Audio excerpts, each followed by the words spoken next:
특별세액공제 앞에서 두 가지 알아본 것 중에 보험료는 기본공제 대상자 중에서 나이 요건과 소득 요건이 맞은 사람이 피보험자로 되어 있어야 돼요.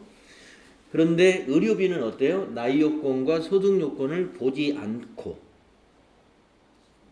기본공제 대상자만 된다면 의료비 세액공제는 다 해당이 되죠. 다만 미용 목적이나 건강 증진 의약품에 대한 것은 제외된다는 거.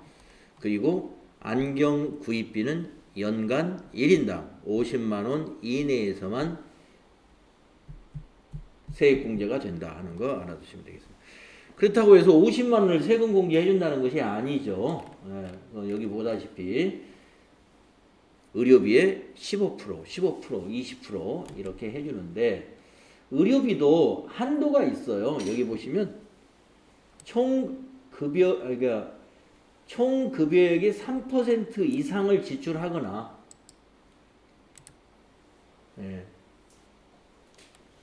그래서 의료비는요, 총 급여액의 3% 미만을 지출하면 의료비 세액공제 받을 게 하나도 없는 겁니다. 그러니까 연간 만약에 총 급여가 내가 가령 3천만 원인 근로자다 그러면 3%면 얼마인가요? 3천만 원 3%, 3, 9, 90만 원 이상이 지출이 돼야 된다는 거죠. 의료비 90만 원 굉장히 많은 돈일 거예요. 그래서 병원을 안 가면서 혜택이 안 된다는 얘기잖아요. 예, 그렇죠. 의료비 지출이 없기 때문에 의료비 세액공제가 없다는 거고요. 그리고 총 금액의 3% 이상 지출했을 때 해당이 되신다. 네, 자, 아까 그 신용카드는 총 금액이 25% 이상 지출해야 소득공제할 때 해당이 되었었죠. 자, 이제 교육비 세액공제 보겠습니다. 이 교육비는 좀 금액이 크죠. 예, 교육비가 자녀들이 있을 때는 교육비가 금액이 큽니다. 자, 교육비도요, 근로소득이 있는 거주자가 그 거주자와 기본공제 대상자, 나이는 제한이 없으나 소득은 제한이 있어요. 예, 나이 요건에 제한 없음. 그리고 직계존속은 대상이 아님. 예, 그래서 직계존속이 대상이 아닌 게 교육비예요. 교육비. 그래서 만약에 그 직계존속 소득자의 부모님이 늦게 대학을 다니시는데 교육비가 지출되어서 소득자가 교육비를 대줬어요. 예, 어머님이 대학을 다니신다 그래가지고 안 됩니다. 예, 그래서 직계존속은 교육비의 세액공제 대상이 아니다 하는 거고요. 예, 나이 요건에는 제한이 없으나 소득 요건은 제한이 있습니다. 세액공제 교육비 공제 대상 금액, 교육비는 뭐 최소 얼마 이상이다라는 거 없어요. 아까 의료비 같은 경우는 총 금액의 3% 이상 지출해야 된다든가, 신용카드 소득공제 같은 경우는 총 금액이 25% 이상 지출한다든가, 최소 지출해야 될 한도가 있는 반면에 교육비는 10만 원만 지출했던 800만 원을 지출했던 최소 지출은 없습니다. 그래서 공제 대상 금액의 15%를 세액공제해 주는데 공제 대상의 한도가 있는데 취약전 아동 초중고생은 한 명당 연 300만 원의 교육비를 한도로 하고 있고요. 대학생은 한 명당 연 900만 원을 한도로 하고 있습니다. 본인과 장애인의 경우는 한도 없이 소득공제에 해당이 됩니다. 그리고 공제대상 금액을 보면요. 취약전 아동이 가장 많이 적용이 됩니다. 자, 왜 그러냐면 학원비가 여기 들어있기 때문에 취약전 아동만 학원비가 공제대상 금액에 해당이 됩니다. 그래서 취약전 아동이다 그러면 학교 다니지 않는 아이들이죠. 보육료, 체육시설 수강료, 유치원비, 방과 후 수업료, 특별활동비, 도서구입비 포함하고 재료비는 안 된대요. 재료비, 급식비 이런 거 다 취약전 아동에 해당이 되고요. 재료비 안 되고 취약전 아동은 현장 학습비라는 것이 없어요. 현장 학습비 안 됩니다. 근데 초중고생은 현장 학습이 있기 때문에 초중고생은 현장 학습비도 교육비로 포함을 해줍니다. 자, 이 초중고생에서는요, 교육비, 급식비, 교과서 대금, 방과 후 수강료 다 되는데 이 재료비라고 하는 거 있죠? 재료비로 들어가는 것들은 안 해준다 이거죠. 재료비. 그리고 국외교육비라는 게 뭐냐면 초등학교나 중학교, 고등학교를 다른 나라에서 다니는 거죠. 미국이나 뭐 뉴질랜드 이런 데 가서 다녀도 교육비 세액공제에 해당이 됩니다. 교복 구입비 초등학생은 안 되고 중고생만 한 명당 연 50만 원까지 됩니다. 안경하고 똑같죠? 1인당 연 50만 원. 현장 체험 학습비도 됩니다. 그런데 한 명당 연 30만 원 이내로 현장 체험 학습비는 한도가 있다.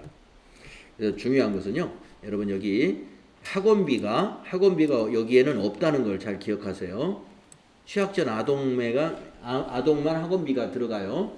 그러니까 여러분이 뭐 고등학교 다니는 자녀가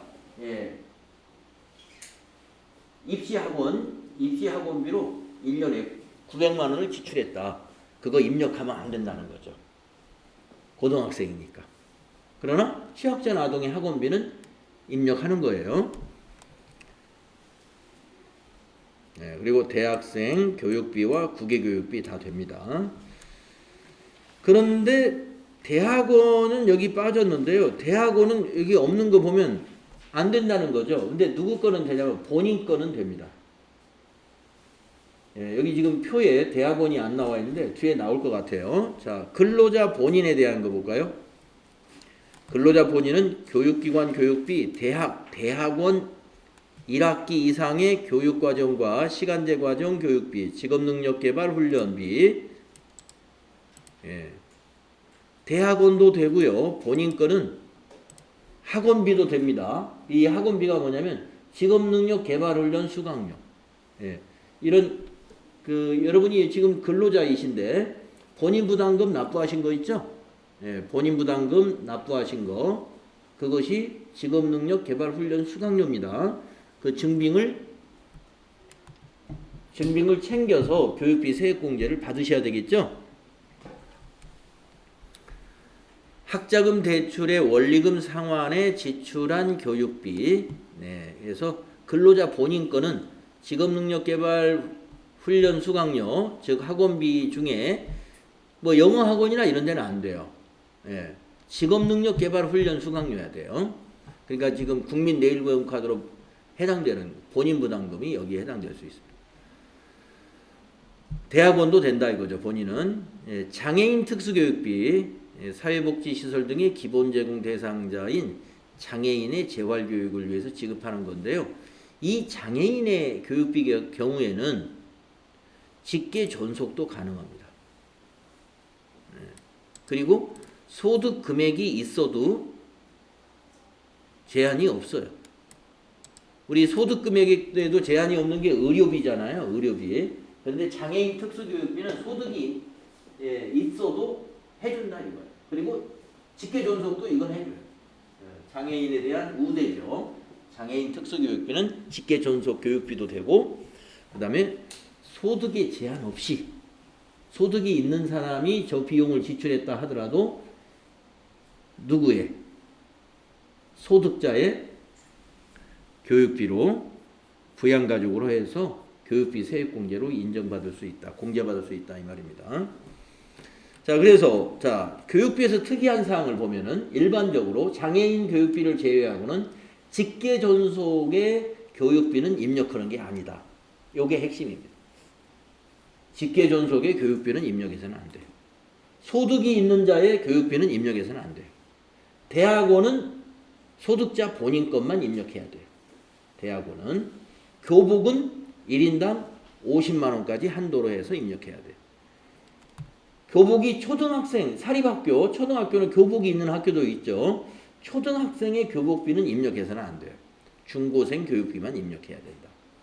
이런 것들을 챙기시고, 학원비는 취약전 아동만 입력하고 본인의 경우에는 직업능력 개발 훈련 학원비만 입력한다.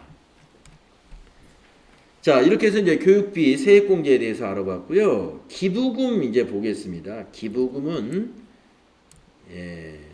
2월까지 해줍니다. 기부금 세액공제는. 자, 공제 대상 거주자라고 했죠. 거주자. 여기 거주자라고 하는 것은요. 거주자라고 하는 것은 뭐 근로자도 거주자고 사업자도 거주자입니다. 그래서 거주자가 지급한 기부금이 있는 경우 공제를 해줍니다. 자, 기본공제 대상자가 지급한 기부금도 공제 대상이다. 나이 요건에 제한이 없습니다 하는 겁니다. 나이 요건에 제한이 없이 기부금에 대해서는 입력을 한다 이 말이죠. 그럼 나이 요건에 제한이 없다는 것은 뭐예요? 소득 요건에는 제한이 있습니다 하는 말과 같습니다. 그래서 가령 우리가 기부금을 자녀가 기부를 했는데 자녀가 20세 이상 되는 23세인 대학생 자녀가 기부를 했어요. 교회에 헌금을 냈어요. 그러면 그게 나이 요건에 제한이 없으니까 그 자녀가 소득만 없다면 아버지의 특별세액공제에 기부금 세액공제에 입력한다 이 말입니다. 자, 기부금의 종류에는요. 정치자금 기부금이 있고 법정기부금, 우리사주조합 기부금, 지정기부금. 지정기부금에는 종교단체 외의 지정기부금과 종교단체 지정기부금으로 나누어집니다. 그래서 이거는 우리 전산에 입력할 때 코드가 있어요. 해당되는 코드.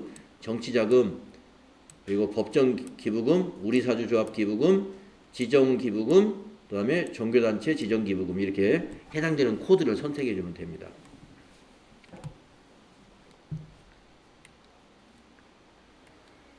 세액공제 금액이 정치자금에 대해서는요. 10만원까지는 아주 많이 해줍니다.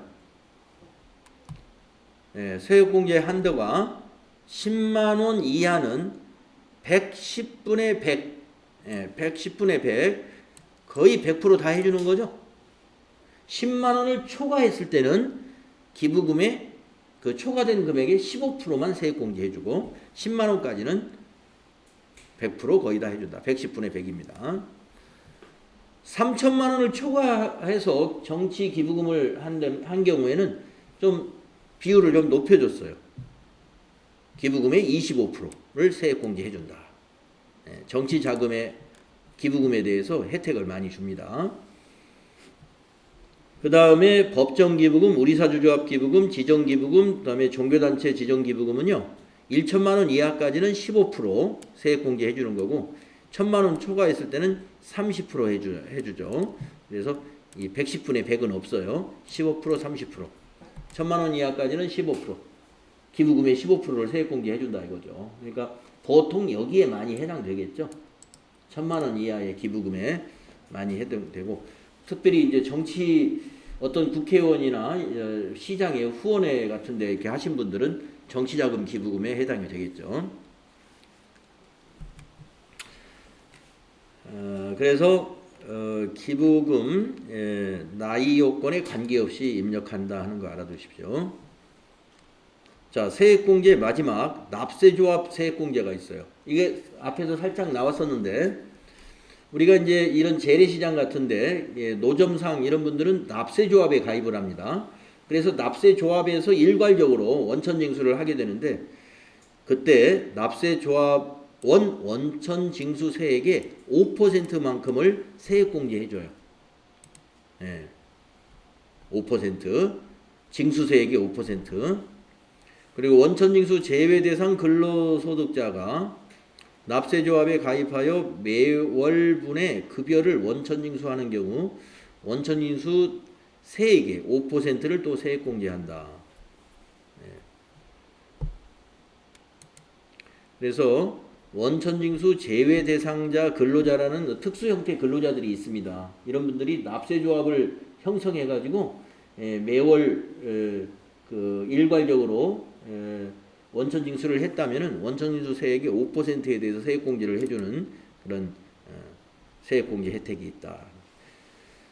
그래서 아까 말씀드린 대로 특별세액공제 여기 뒤에서부터 보면은 기부금 그리고 교육비 그리고 의료비 그리고 보험료 이 특별세액공제는 여러분 실무시험에서 아주 중요한 항목이다 이렇게 보시면 되겠습니다. 그래서 뒤에서도 앞으로 많이 연습할 것 같고요. 그 다음에 외국 납부세액공제. 우리가 외국에서 세금을 낸 게 있다 그러면은 세액공제 해줘야죠. 국내에서 종합과세 하기 위해서는 그래서 이중과세를 피하기 위해서 외국에서 납부했던 세액은 세액공제를 해줍니다. 세액공제액은 외국 납부세액에 대해서 해주고 한도는 종합소득 금액 종합소득 산출세액 곱하기 종합소득 금액분의 국외소득 금액 그러니까 비율 국외소득 금액의 비율만큼만 해준다는 거예요. 그 초과되면 안 되겠죠. 그러니까 납부할 세액이 국외소득 금액보다 크면 세액공제를 해줄 수 없다는 거죠. 한도 초과 시에는 2월하여 세액공제도 가능해요. 자, 그 다음에 이제 근로자에게 우리 젊은 근로자들에게 혜택이 되는 월세 세액공제. 월세 세액공제. 지금 이제 우리가 그 원룸이나 투룸 이런 데서 그 직장 생활을 하는 분들이 굉장히 많습니다. 그래서 이 월세 세액공제를 혜택을 보는 사람들이 상당히 많은데 총 급여액이 5,500만 원 이하 종합소득 금액이 4천만 원 초과자는 제외하고 그래서 이 경우는 이제 근로자뿐만이 아니라 다른 사람 근로소득만 있는 경우가 아니고 다른 경우에도 혜택이 돼요. 이 무주택 세대의 세대주로서 총 급여액을 따지니까 근로자만 해당이 되죠. 제가 잘못했습니다. 실수. 월세 세액공제는 근로자만 총 급여액을 따지는 거잖아요. 근로자만 해당이 되는 겁니다. 그래서 월세 지급액의 12% 세액공제 해줍니다. 또 5,500만 원을 초과해서 7천만 원 이하인 총급여자가 이렇게 되시는 분은 월세 지급액의 10%를 세액공제 해준다. 10%도 얼마예요? 월 만약에 50만 원씩 월세를 내는 사람이다 그러면 10%니까 5만 원, 10달이면 50만 원, 12달이면 60만 원. 60만 원 세액공제 받을 수 있는 거니까 세금 60만 원은 굉장히 큰 거죠. 월세 지급액의 연간 한도는 750만 원을 한도로 하고 있습니다. 750만 원. 그러니까 월세 불입액이 750만 원을 초과했으면 그냥 750만 원으로 인정을 하는 거예요. 그리고 공제 요건은요. 주택이 있는 사람은 월세 세액 공제 못 받아요. 무주택 세대의 세대주여야 됩니다. 세대주. 그러니까 언니하고 동생이 같이 세대를 이루어서 살고 있어요. 그러면 세대주가 언니가 된다. 그러면 동생은 못 받습니다. 그런데 언니가 월세 세액 공제를 안 받겠다. 동생한테 미루겠다. 그러면 그건 가능해요. 자, 무주택 세대의 세대주로서 근데 가로 속에 보세요. 세대주가 주택 관련 공제를 받지 않은 경우 세대원도 가능하다. 이 말이죠. 원칙은 세대주여야 됩니다. 세대주로서 총 급여액이 7천만 원 이하인 근로소득자가 총 급여액 7천만 원 이하여야 돼요. 여기 최대가 7천만 원이니까. 7천만 원 이하인 근로소득자가 국민주택 규모의 주택 또는 기준시가가 3억 원 이하인 주택. 자, 국민주택 규모다 하면 24평짜리인데 24평이 넘더라도 기준시가가 3억 원 이하이면 해당이 돼요. 그리고 금액이 3억 원이 넘어 5억 원이 되더라도 24평이면 국민주택 규모이죠. 그래서 금액이 넘어도 된다 이겁니다. 그래서 여기 또는이라고 했죠. 국민주택 규모의 주택 또는 시가가 3억 원 이하인 주택입니다. 시가는 기준 시가예요. 그래서 주거용 오피스텔이나 고시원, 원룸, 투룸 이런 아파트, 뭐 단독주택 다 해당이 됩니다. 임차하기 위하여 지급하는 월세액에 대해서 세액공제 해준다는 거죠. 네. 실무시험에 이것도 월세도 많이 나옵니다. 자, 그 다음에 특별세액공제의 적용을 보겠습니다. 자, 근로소득이 있는 자, 네, 사업소득도 있고 뭐 근로소득도 있을 수 있죠. 자, 근로소득이 있는 자가 다음 1과 2 중에서 선택할 수 있도록 했어요. 자, 1번이 뭐냐면 특별세액공제 중 항목별 세액공제. 이 항목별 세액공제가 뭐였어? 특별세액공제 아까 4가지 있었죠. 보험료, 교육비, 의료비, 기부금. 네. 이 항목별 세액공제에다가 또 특별소득공제, 월세세액공제 이렇게 항목별로 소득공제, 세액공제를 받는 방법이 있고 2번 표준세액공제라는 게 있는데 13만 원으로 딱 정해져 있어요. 13만 원. 표준세액공제 금액은 13만 원. 자, 보험료 세액공제, 의료비 세액공제, 교육비 세액공제, 기부금 세액공제 이런 건강보험료 소득공제, 주택자금 소득공제 이런 자료를 하나도 제출하지 않아요. 예. 없는 걸로 보겠다. 없는 걸로 한다 그러면 13만 원 그냥 다 적용해 줘요. 예. 13만 원 표준세액공제. 그러니까 뭐 어떻게 되겠어요? 근로소득이 있는 자가 연말정산 자료를 하나도 제출 안 해도 표준세액공제 13만 원은 다 적용해 준다는 얘기입니다. 자, 근로소득이 없는 자. 근로소득이 없는 자는 기부금 세액공제는 해주고요. 표준세액공제 7만 원을 해줍니다. 그러니까 우리같이 저 같은 사업자는 근로소득이 없는 종합과세 사업자죠. 사업자니까 사업소득만 있단 말이에요. 그러면 뭐예요? 여기에 해당이 안 되죠. 저 같은 경우는 기부금 세액공제에다가 표준세액공제 7만 원만 받는 것입니다. 자, 여기까지가 세액공제를 정리한 거예요. 그러면 세액공제를 다 감면과 세액공제를 다 빼면 그게 뭐예요? 결정세액이 나오죠. 아까 산출세액을 뽑았잖아요. 그래가지고 지금 세액공제를 쭉 열거 했는데 자, 지금 세액공제를 뺐습니다. 그러면 세금이 결정되는 겁니다. 이 결정세액을 납부하는 건 아니고 기납부세액을 또 뺀다고 그랬죠. 원천징수했던 기납부세액. 그거 최종 납부세액이 됩니다. 자, 그래서 이제 소득세 이론이 다 끝났습니다. 근데 뒤에 좀 더 나가면은 제4장에서 소득세 신고를 하는 거에 대한 설명이 나와요. 우리 이 TAT 시험에는 우리가 지금까지 진도 나간 것까지만 가지고 출제를 합니다. 그러나 종합소득세 신고 관련된 것을 한번 여기서 훑어볼 거예요. 시험과 관련된 내용도 일부 들어있긴 합니다만은 그래도 시험 출제 범위는 아니지만 우리 종합소득세 신고를 어떻게 하는 것인가 그 절차를 여기서 좀 살펴보도록 하겠습니다.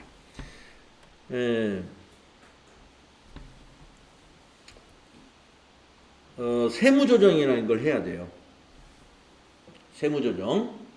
그래가지고 서류를 작성합니다.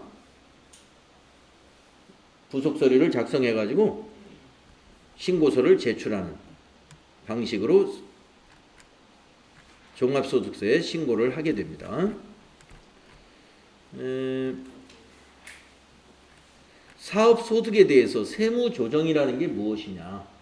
우리가 법인세도 세무조정을 통해서 3월 달에 법인세를 확정지어서 법인의 경우에 법인세 납부를 3월에 하듯이 사업소득이 있는 자는 5월 달에 5월 달에 사업소득에 대해서 종합소득 신고를 하게 되는데 그때 세무조정이라는 걸 좀 해야 돼요.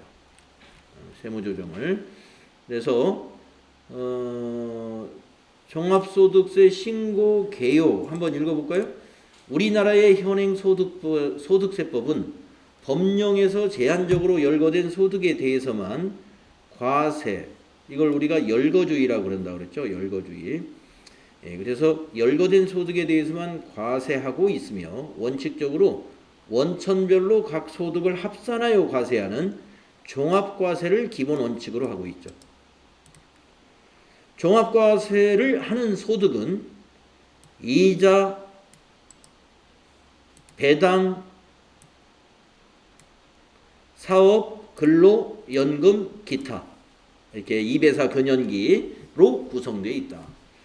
종합소득세는 납세자의 부담 능력을 고려하여 인적 공제도 채택하고 있으며 소득 재분배 기능을 위해 누진세율을 채택하고 있다. 또한 신고납세주의를 채택하고 있어 납세 의무자가 과세 표준 확정 신고라는 것을 함으로써 납세 의무가 확정되게 된다. 그러니까 고지서가 오는 게 아니에요. 2배사 근연기, 이자소득, 배당소득, 사업소득, 근로소득, 연금소득, 기타소득에 대해서는 과세 표준 확정 신고를 소득자가 해야 돼요.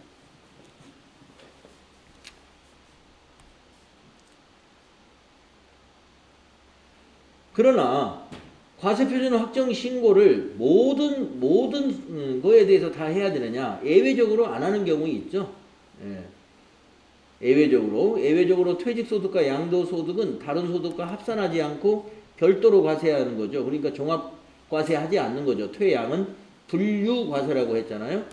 그리고 특정 소득은 원천징수로서 과세가 종결되는 것도 있었죠. 예. 그 대표적인 게 여러분 기타 소득 중에 복권이라든가 슬롯머신, 막권으로 인한 소득은 우리가 원천징수로서 과세가 종결됩니다. 예. 그것만이 아니라 골동품 이런 것도 원천징수로서 과세가 종결되는 게 있죠. 그래서 예, 특정 소득들 원천징수로서 과세가 종결되는 것은 과세 표준 확정 신고에 포함이 안 된다는 거 그것도 이미 알고 있는 것이죠. 자, 그러면 사업소득을 세무조정하는 흐름이 어떻게 되느냐? 세무조정하는 흐름이 사업소득의 범위를 파악을 하고요. 소득세법상. 그러니까 우리가 회사에서 장부를 할 때는 소득세법 규정에 맞추어서 장부를 하는 게 아니에요. 기업회계 기준에 따라서 우리는 회계 처리를 한 거죠. 재무회계 처리를. 그것을 다시 소득세법상 규정에 맞추어서 확인을 합니다. 그리고 중소기업 여부냐 아니냐를 판단을 해요. 중소기업이면 접대비 한도액이 더 커지기 때문에 일반 기업의 접대비는 월 100만 원, 중소기업의 접대비는 월 200만 원을 한도로 하기 때문에 중소기업이냐 아니냐를 판단을 하고 그 다음에 사업소득 금액을 계산합니다. 사업소득 금액이라는 것을 다시 한번 사업소득의 범위를 파악해 가지고 우리가 이제 손익계산서에 있는 매출액이 우리가 맞느냐 이런 것들을 확인하는 거죠. 그래가지고 세무조정에 따른 소득처분을 통해서 세무조정을 하는 거예요. 그리고 사업소득의 범위는 우리가 이미 앞에서 사업소득에 대해서 배웠기 때문에 이거는 그냥 넘어가도 되겠습니다. 중소기업 여부의 판단. 업종기준, 규모기준, 독립성기준, 졸업기준이라는 이렇게 4가지 항목으로 중소기업 여부를 판단한다는 거죠. 그래서 사업소득 금액을 어떻게 조정하는지 여기 요약 도표가 하나 나와 있는데요. 도표를 한번 볼까요? 우리 평소에 회계 처리하는 것은 기업회계 기준에 따라서 수익과 비용을 처리하고 있어요. 수익과 비용을. 그래가지고 결산서상 당기순이익이 산출이 되거든요. 그런데 세무회계에서는 소득세법상 수익 금액과 필요 경비를 아까 예를 들면 접대비 같은 경우도 중소기업이 아니면 접대비 한도가 월 100만 원. 100만 원 초과됐으면 어떻게 될까요? 경비 불산이에요. 경비에서 빼야 돼요. 그러면 경비를 줄이면 이익이 늘어나겠죠? 이익이 늘어난다는 건 뭐예요? 사업소득 금액이 늘어나는 거죠. 사업소득 금액이 늘어나면 과표가 커졌기 때문에 납부해야 될 세금이 커지는 거죠. 이와 같이 비용과 수익에서 수익에 산입을 해야 될 것과 불산입해야 될 것, 비용으로 산입을 해야 될 것과 불산입해야 될 것들을 세법에 의해서, 소득세법에 의해서 기업회계와 이 세무회계 간의 그 차이를 정리해서 다시 사업소득 금액을 산출을 해요. 우리 재무회계에서는 이것을 당기순이익이라고 한단 말이죠. 우리 세무회계에서는 이것을 사업소득 금액이라고 한다 이거죠. 그래서 이 사업소득 금액을 다시 산출하는 것을 우리가 세무조정이라고 한다 이거. 그래서 여러분들 5월달에 소득세 신고할 때 그 세무사 사무실이나 회계사 사무실에 장부를 맡겨서 하는 기업들은 조정료라고 하는 것을 월 기장료 말고 조정료를 5월달에 한 번 더 받죠. 요 작업을 하기 때문에 조정료를 받는 것이죠.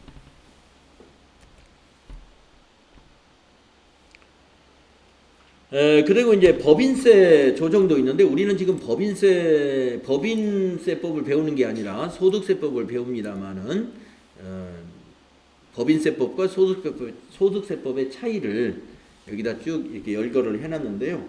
우리 TAT 2급 시험에는 이거 나오질 않아요. 관심 있는 분들은 한번 보시고.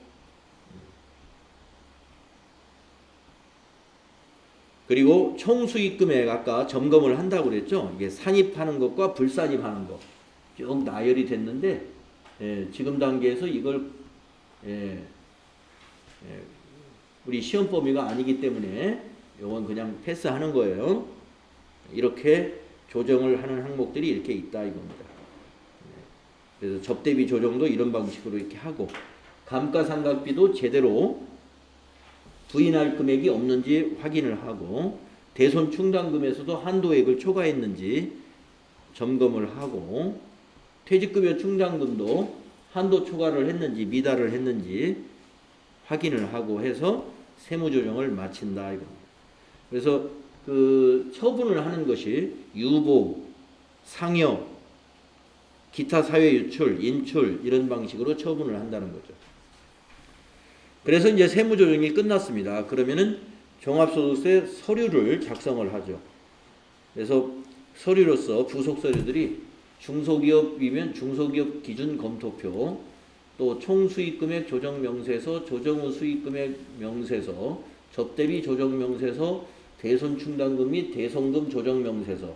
이 사업소득자들은 이런 부속 서류들이 5월달에 부가가치세 5월달에 소득세 신고를 하고 나서 회계사 사무실로부터 뭐 서류를 받으면 1년에 딱 한 번 보는 이 서류들이 잔뜩 있을 거예요. 거기 이런 것들이 다 들어있는 겁니다.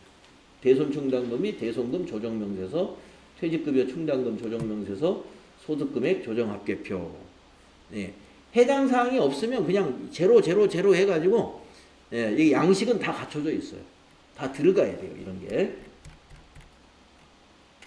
이런 부속 서류에 의해서 종합소득세 신고서를 작성을 합니다. 그 맨 앞에 붙는 게 과세표준 확정신고서인데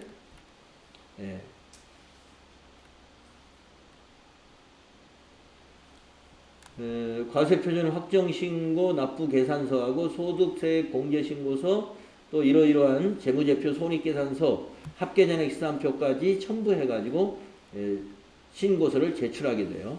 전자신고도 가능하죠.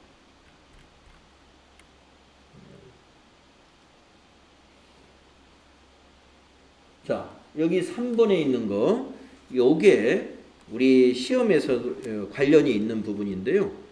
과세표준 확정신고 하지 않는 거, 예외. 자, 여러분 과세표준 확정신고가 뭐냐면은 우리가 지금까지 얘기했던 종합과세를 말하는 거예요. 종합과세. 자, 2배사 근연기가 발생을 했는데 이런 경우는 종합과세 하지 않는다. 예외다 이겁니다. 그러니까 이거 이론 시험으로 이건 많이 나오죠. 뭐 실기 시험에서야 상관이 없는데 이론 시험에서. 자, 다음 중 어느 하나에 해당하는 거주자는 해당 소득에 대해서 과세표준 확정 신고를 안 해도 된다. 5월 달에 종합과세 하지 않는다 이 말입니다. 예, 여기 1번부터 9번까지 9가지 사례가 있어요. 첫째, 직장만 다니는 사람 5월 달에 종합과세 하지 않아요. 그것을 우리가 과세표준 확정 신고를 하지 않는다 이 말입니다. 근로소득만 있는 자는 연말정산으로 끝나요. 그래서 과세표준 확정 신고서를 안 씁니다. 다음 두 번째, 퇴직소득만 있는 자. 퇴직소득은 분류과세잖아요. 퇴직소득과 양도소득은 분류과세이기 때문에 당연히 과세표준 확정 신고 안 합니다. 다음, 공적연금소득만 있는 자. 공적연금만 있으면은요, 원천징수, 공적연금이 있을 경우에도 일정 금액 이하가 되면 세금이 하나도 없죠. 예, 그런데 연금도 많이 받는 사람은 소득세를 납부합니다. 원천징수를 함으로써 끝나요.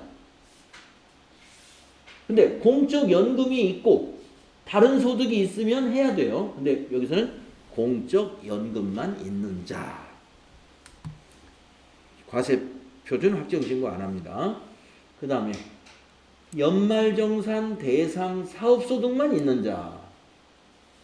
자, 사업소득이 있는데 연말정산을 한다? 대개 여러분들 연말정산이라는 건 근로소득자가 하는 거잖아요. 그런데 연말정산 대상이 되는 사업소득자가 있습니다. 보험설계사.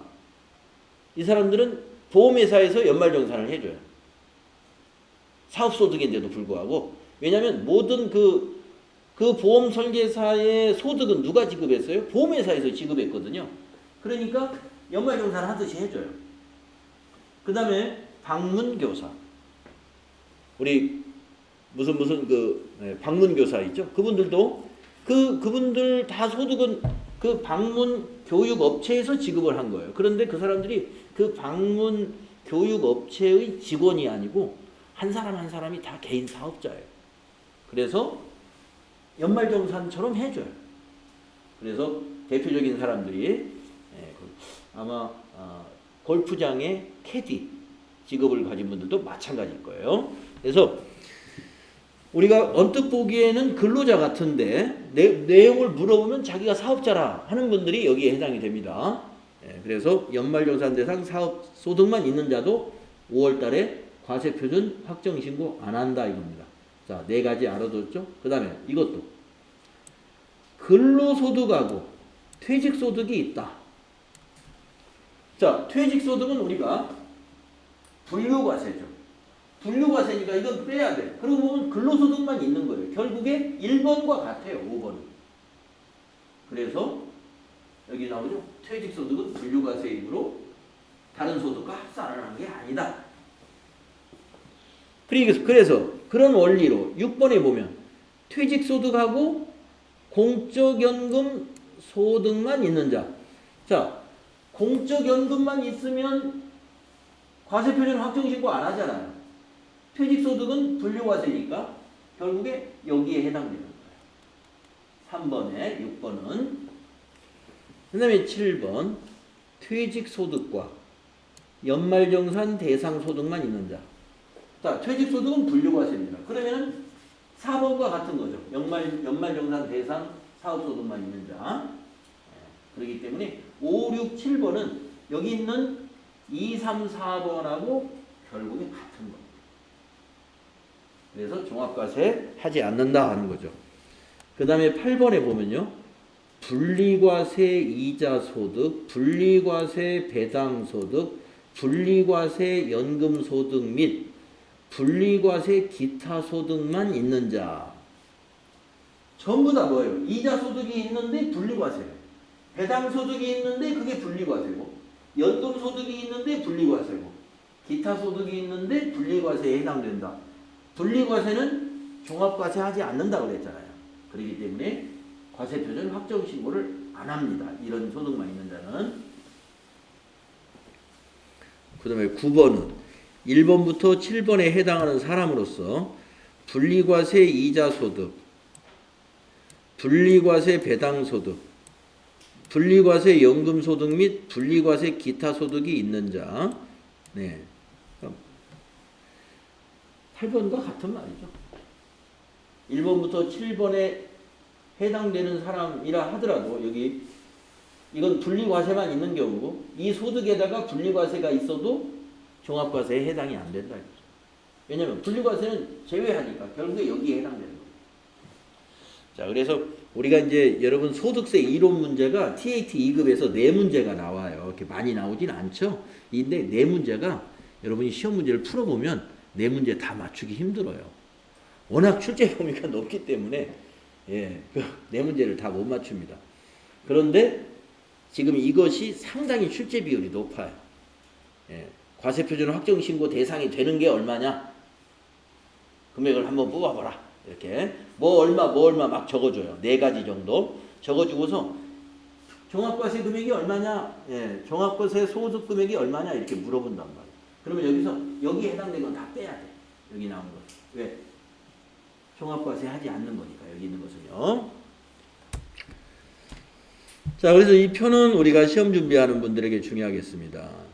예, 그래서 이제 확정신고를 납부를 은행에 납부를 하면 됩니다. 며칠까지 하느냐? 5월 31일까지 납부합니다. 매년 5월 31일까지. 그런데 이제 납부하실 때 2천만 원 이하인 경우, 자, 납부세액이 1천만 원을 초과하는 자는 그 납부세액의 일부를 납부 기한이 지난 후 2개월 이내에 분할 납부하는 제도가 있어요. 여러분, 부가가치세는 분할 납부 제도가 있나요? 없나요? 없어요. 부가가치세는 2천만 원 나오면 그냥 2천만 원 다 내야 돼요. 예, 분할 납부가 없는데 소득세는 분할 납부가 있습니다. 그래서 1,000만 원을 초과했을 때는요, 2천만 원 이하일 때는 1,000만 원은 5월 31일까지 내야 돼요. 만약에 1,500이다. 500만 원만 초과된 금액을 분할할 수 있어요. 2개월 이내. 납부기한이 지난 후 2개월 이내니까 납부기한이 5월 31일이잖아요. 2개월이면 언제까지요? 7월 달까지. 7월 달까지 초과한 금액을 납부하면 되는 거예요. 이게 분할 납부. 이자 2천만 원을 초과했다. 그러면은 절반씩 나눕니다. 반씩 나눠서 분할 납부해요. 언제? 5월 31일까지 절반은 내고 나머지 절반은 7월 달까지 내면 된다. 이것이 분할 납부 제도가 소득세에 있다는 거 기억하시면 되겠습니다. 그리고 이제 그 밑에 있는 수행 내용은요. 이제 그 박상준이라는 근로소득과 사업소득이 있는 이 소득자를 예를 들은 거예요. 예를 들어가지고 근로소득이 있고 이 사람의 부양가족이 이렇게 있을 때 어떻게 소득금액이 결정이 되고 또 이 사업소득이 이 사람이 있어요. 미소 화장품을 경영하는 사람이에요. 네. 그래서 복식부기 의무자이고 총 수익 금액이 3억 5천이고 필요경비가 3억 2천이에요. 그러면은 필요경비 뺀 나머지가 사업소득 금액이 3천만 원이란 얘기죠. 그리고 중간에 세금을 1,500만 원 냈다는 겁니다. 소득세 중간 연합을.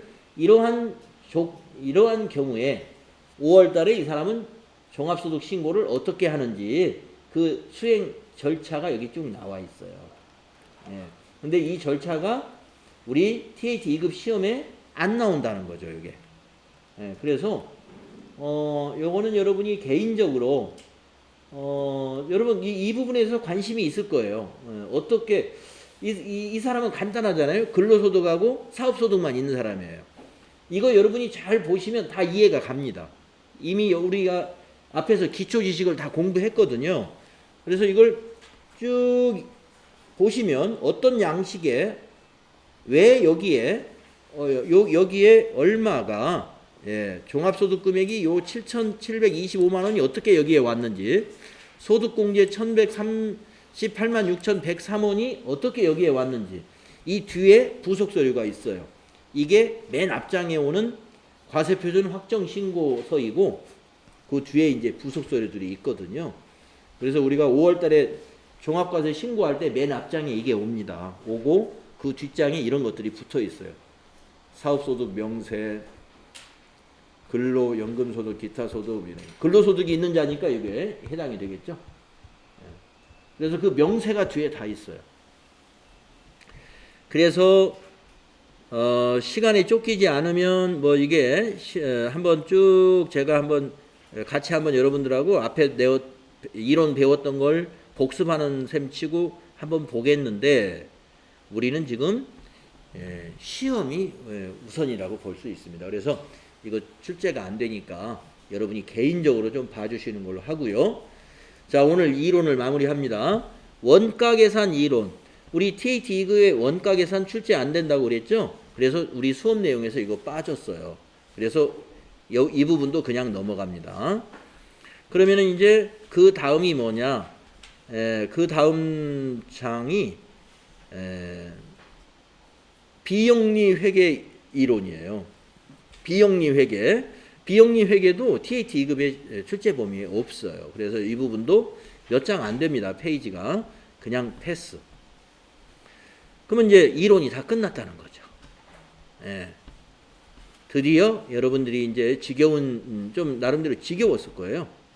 그래서 다 끝나고 뒤에 이제 이론 실전 문제가 있는데 우리가 다 풀어봤고 소득세만 안 풀어봤죠. 소득세 부분을 그때 우리 조금 풀었나요? 네, 소득세 쪽은 하나도 안 풀었죠. 그래서 내일 소득세 이론을 풀면서 그동안 배웠던 소득세 이론을 점검하겠습니다. 그러면 내일 2교시부터는 실기로 넘어가겠군요. 그래서 자, 여기 이론에서 소득세 이론을 내일 다음 시간에 풀고요. 이제 우리는 실무로 넘어가 가지고 더존 스마트 A 사용법으로 넘어가고요. 시험으로 말하면 이제 실기 시험 준비하는 것이다. 네, 여러분 수고 많이 했습니다.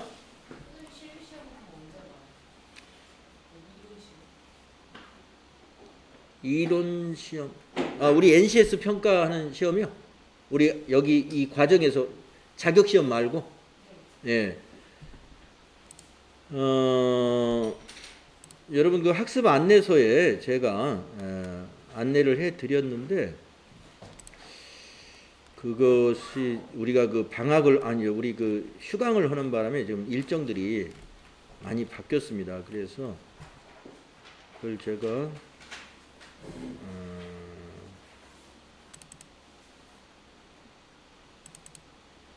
여러분한테 다시 안내를 해드려야 되는데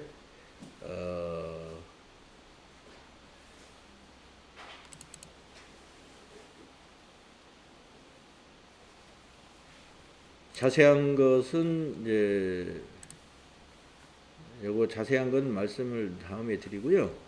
우선 첫 번째 시험이 TAT 2급 이론 4월 28일에 시험 볼 겁니다. 4월 28일. 얼마 안 남았네요. 다음 주. 예, 다음 주 화요일 날이네요. 예. TAT 2급 이론. 예. 4월 28일 날. 예정입니다. 그래서 TAT 2급 이론이다 그러면 우리가 이론을 뭐뭐 배웠죠? 지금까지 배운 거 소득세 포함해서 지금까지 배운 걸로 출제가 된다. 제가 내일쯤 어떻게 출제했는지 한번 보고요. 여러분에게 대략 어떤 내용인지 설명을 해 드릴게요. 자, 전체적인 그 일정은 제가 이제 다시 한번 여러분에게 공지를 해 드리겠습니다. 요 시간표를 보고요. 일단은 첫 시험은 4월 28일이네요. 자, 수고 많이 하셨습니다.